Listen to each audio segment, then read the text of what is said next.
Hi everybody, welcome back to In Moments of Inyeon. Today's episode is a bonus episode where we will dive a little bit deeper into the beautiful topic of sensations and perceptions. Remember when in the first episode I shared that even though in Buddhist philosophy Metta is an attitude of benevolence towards the happiness of others, the object of our practice should first of all be ourselves.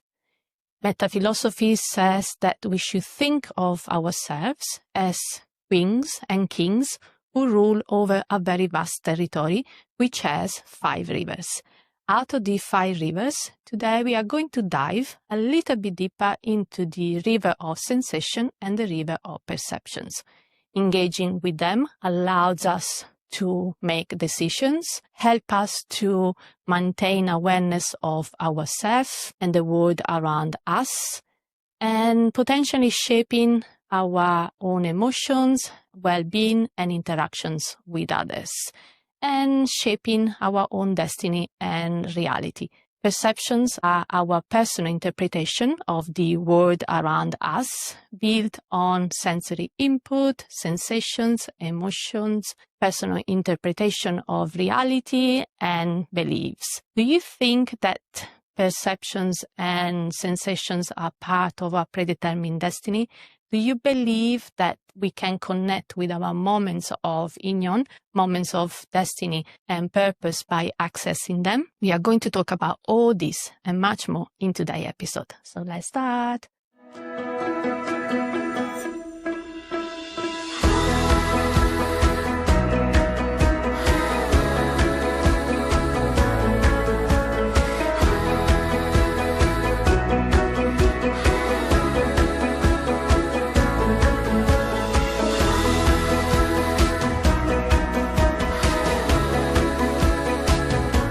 All right, you guys, welcome back. The Buddhist philosophy of Metta says that each sensation is like a drop of water in the river itself, and there are pleasant, unpleasant, and neutral sensations. To truly understand our own self, we need to sit down on the bank of the river, so within ourselves, and recognize when they arise, noticing how they make us feel and what kind of perceptions we bring into every experience. To be human is to experience many sensations and perceptions. The human body is highly sensitive, and our responsive nervous system processes a complex of human emotions that go from joy to ecstasy to despair and sorrow. In yoga practice, both on and off the mat, which is a representation, a mirror of our lives, it is important to be able to attend difficult emotions. Of course, we all would rather not feel upset, grumpy, jealous, sad, and some of us would go to a great length to avoid difficult feelings. We can be very quick to deny their presence as soon as they arise, and we can actually pretend to be content when in reality we struggle inside. We live in a society that wants us to accept only positive emotions and repress uncomfortable ones. But it is very important to be able to acknowledge that we all experience suffering. After all, suffering is the main subject of the 4 Noble Truths, the 4 principles that the Buddha came to understand while meditating under the Bodhi tree. The Buddha is often compared to a physician. In the first and second Noble Truths, he diagnosed the problem and identified its cause. The third Noble Truth is the realization that there is a cure. And the fourth Noble Truth is the prescription. Buddha said that human suffering is rooted deeply into the attachment that we bring into desire. So to liberate ourselves from suffering, we should liberate ourselves not from desire, but from attachment. One of the primary aims of both yoga and Buddhist practice is to alleviate difficult feelings. Despite our inclination to run away from difficult emotions and experiences as soon as they arise, it could be very advantageous to acknowledge them. For instance, Anger could show us what we don't want to accept. Anxiety can make us aware that we can learn to trust ourselves. And fear could show us where our greatest strength lies. Sometimes it does happen that people come into our lives and trigger us. For instance, an emotionally reactive person could come into our lives and show us how much we suppress our own emotions. A needy, a dependent person could walk into our lives and show us how much we fear intimacy. An emotionally absent person could show us how much we don't love ourselves. Triggering, though, cannot always be done by others. Sometimes we are the one doing it. While it is very important to be able to acknowledge that we all experience suffering, it is also very important to accept that sometimes we are the villains in someone else's story. We are all trying to mend what we broke and what other people broke in us, but it is necessary for us to see and accept that sometimes we broke others. There are hundreds or thousands of versions of ourselves that exist out there in the universe, and it all depends on who we met, who is telling the story, their perceptions and perspective about us, and the history between us. Isn't it strange how we exist in 1,000 stories we will never hear? We are all different from anyone we meet. For some people, we are kindness itself, and some others, we are disappointment.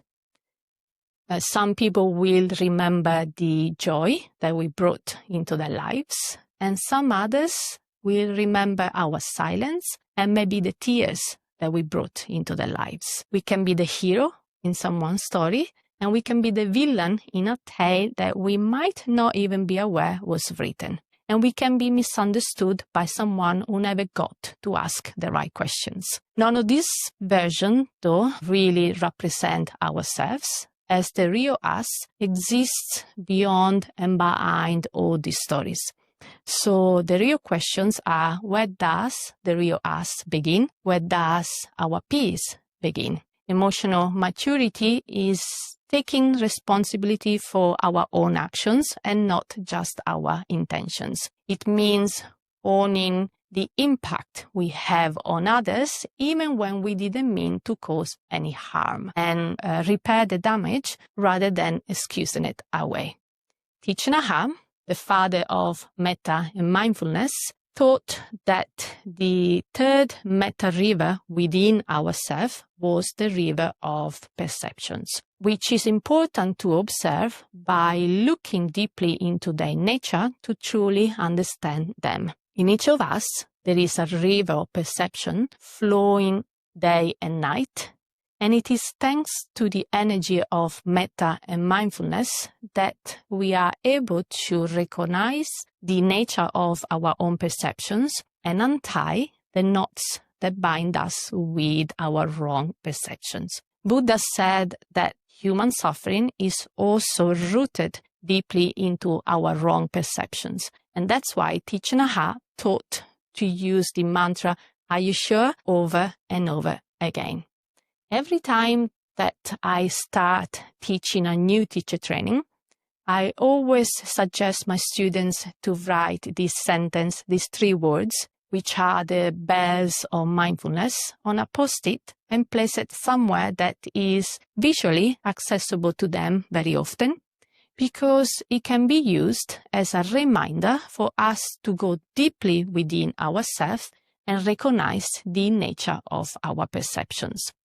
Perception is a mental ability that recognizes sensory inputs, but it is prone to misinterpretation due to subjective factors such as emotions, past experiences, afflictions. And in Buddhist philosophy, inaccurate perceptions are things like mistaking impermanence as permanence, suffering as happiness, non-self as self, non-beauty as beauty. Impermanence as permanence is believing that things are lasting when in fact all events are constantly changing. Suffering as happiness is mistaking fleeting pleasures for true happiness. Non-self as self is mistaken to believe that a stable, unchanging self exists despite it being composed of ever-changing physical and mental episodes identified with emotions, feelings, experiences. And non-beauty as beauty refers to a shift in perceptions, finding values, charm, and depths in things that are usually seen as flawed, imperfect, and ordinary. In one of the many speeches that Thich Nhat Hanh gave, he said that nuclear scientists have a view regarding electrons that they are pleased with, but they are careful. They continue to develop better accelerator because they know there is more to be discovered. They know that all views about electrons are just views, and so we should act in the same way and never sure about our views. Attachment to views is the greatest obstacles in every practice, and it might affect many aspects of our existence. So we should be patient, careful, and never too sure about our perceptions. If we want to practice metta and mindfulness towards our sensations and perceptions, we don't need to bring awareness only to the heart center, as we learned in our second episode, which I invite you to watch, that they are not only stored within the heart. For instance, sadness and depression are often stored within the lungs, and anxiety and fear in the brain's limbic system, particularly the amygdala. If we think about anxiety being stored within the brain, we will start by bringing the element of ahimsa into it, which is the non-violence attitude that the Buddhist philosophy of Metta says we should have towards our suffering and pain too. Then we will bring the element of intention, a willingness to be with how we feel without wanting to change it, make it better, or resolve it. Then we will connect with acknowledgement, the idea of locating sensations within the physical body. Remember when we said that sensations could become emotions that we might start storing within our physical body? We could store them into our internal organs, glands, muscles, capillaries, veins, tissues, and then we will witness the raw feelings associated with them. And finally, we will bring the element of non-reactivity by engaging with the breath and bringing some mantras to connect with our internal organs and emotions. In this case, with the brain and the emotion of anxiety. Meditating can help us to look deeply within ourselves, let go of our wrong perceptions, and liberate ourselves from any uncomfortable feelings and emotions by regulating the nervous system and creating a brainwave state of awareness and relaxation. We will start by shifting our attention towards the right and left hemisphere of the body, and then engaging with the breath and some mantras. So we will breathe in and say, may I be happy, may I be healthy, may I be safe. Breathing out and say, I am here for you. Breathe in and say, I am returning to a state of calm. Breathing out and say, I observe letting go. This little metta meditation can be practiced anytime we experience some discomfort into our emotions and feelings, and it can be repeated as many times as we need to. We know now that say, I am here for you, for metta philosophy, is an act of love. And just like that, we will direct our attention and intention towards accepting how we feel and noticing and acknowledging what's happening within and around us without though bringing any reactivity into it, but just by simply be. This kind of metta meditation, also known as loving kindness meditation, focuses on cultivating positive feelings and emotions. Metta meditation, Zen meditation don't need to be practiced only in meditation room, quiet room, and neither if we are only sitting down or lay down.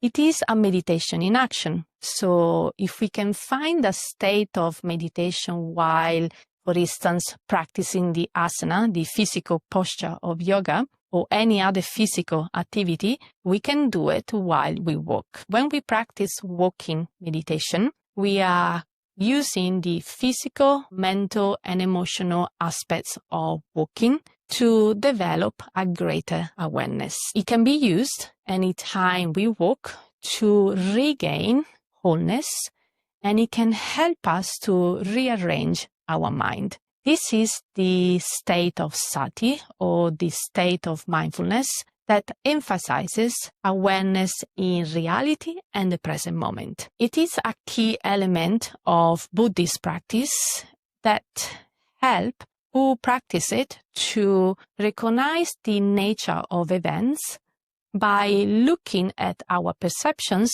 as illusions. We are recollecting the fractured part of our being by bringing them back into whole. As we become more complete, we become more content and more fulfilled. And then we can start practicing the physical, emotional, mental, and spiritual healing through chakras. Chakras are energy centers found within the physical body that can help to improve our physical, mental, and spiritual well-being. Each chakra corresponds to a different emotion and to a specific part of the body. When a chakra is blocked or unbalanced, it can manifest as a physical, mental, or emotional disorder. In regard to the little metta meditation that we have practiced before, we can start implementing the visualization of the color indigo while breathing in and out. Because we connected with the brain is associated with the sixth chakra or Anjana chakra that generates the color indigo. We know that Inyeon refers to how relationships form over many lifetimes, and it is about relationships between people's lives unfolding in parallel, converging sometimes only briefly, sometimes for longer periods of time. The emphasis is on the journey rather than the destination, and emotions such as compassion and love and the attitude of kindness are very important aspects of Inyeon. Both Inyeon and Chakra emphasize that individuals are connected to each other and to a larger system of energy, and sensations, emotions, and perceptions are part of that framework. So Inyeon proves a framework for understanding the nature of relationships and their karmic roots, and Chakra provide a framework for understanding and managing the energy flow within the body that might impact our physical, mental, spiritual, and emotional well-being. In essence, Inyeon focuses on the karmic origins of relationships, and sensations, emotions, and perceptions are part of our relationships. And Chakra focus on the energy centers within the physical body. Both contribute to a wider understanding of interconnected energy that flows within the universe. I would like to share with you guys a Zen story called The Buddhist Tale of the Empty Boat. This story takes place by a peaceful river where there once was a man who often rowed his boat along the peaceful river. He found great joy in drifting along the water, enjoyed the calm and solitude of nature. Every evening, as the sun was setting and the world was bathing in golden light, he would take his boat out for a quiet journey. On one such evening, as he paddled softly, enjoyed the tranquility, he noticed another boat going directly towards him. At first, he called out politely, "Be careful," but the boat didn't change direction. Still, the boat continued on its route, and now, growing more annoyed, the man began shouting, "Move aside, you are going to crash into me." His peaceful evening was suddenly filled with frustration as he watched the approaching boat with a lot of anxiety. Finally, as the two boats collided, he was ready to unleash his temper on the careless boater. But when he looked closely, he realized the boat was empty.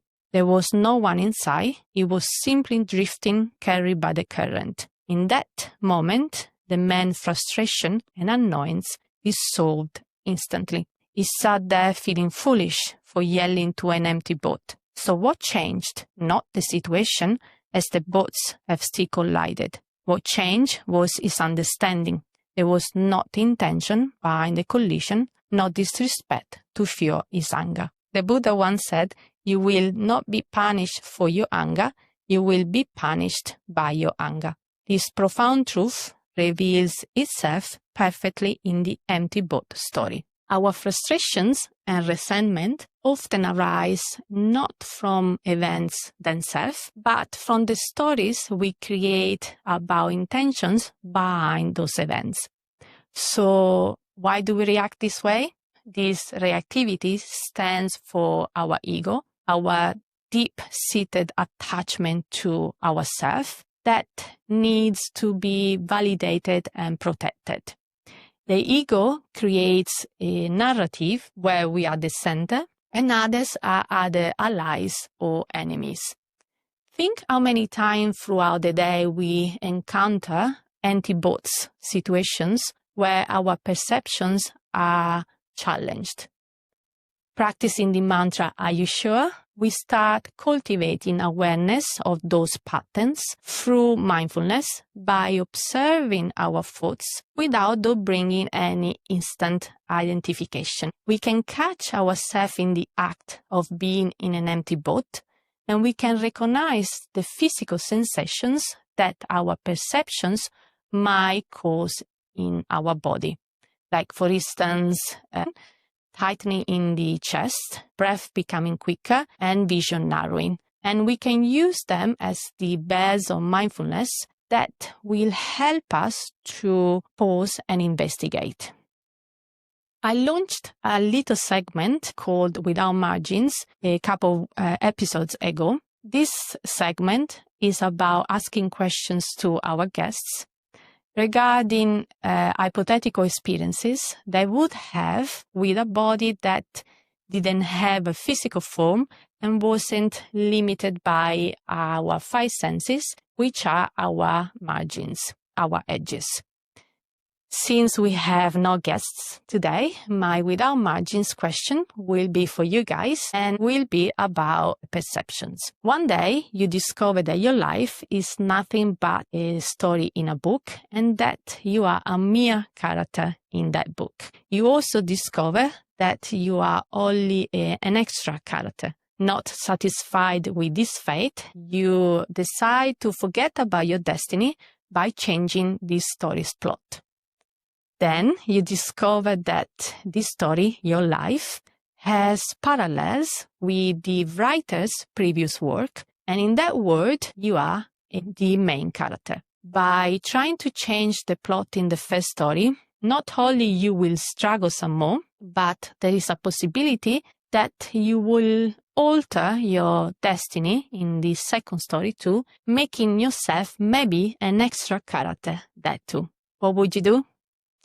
Ultimately, the question of whether sensations and perceptions are part of a predetermined destiny, it is a matter of perspective. Why some view them like that, others think that beliefs about a predetermined destiny may influence them, where sensations and perceptions are influenced by external factors that shape one's belief.